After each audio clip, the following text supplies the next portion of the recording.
Hey, everyone. Welcome back to our channel. In today's video, I'm going to walk you through the process of making your Twitter account private. So let's dive right into it. First things first, open your Twitter app. Once you're in, tap on the profile icon at the top left corner of your screen. Now, tap on Settings and Support at the bottom of the menu. This will open up a new set of options. Here, tap on Settings and Privacy. Within the Settings and Privacy menu, tap on Privacy and Safety.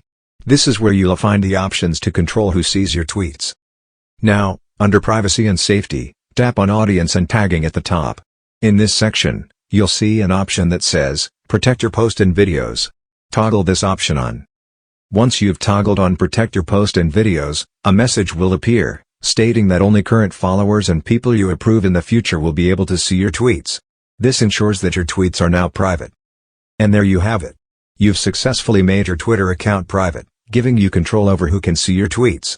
If you found this tutorial helpful, please consider giving it a thumbs up, subscribe to our channel,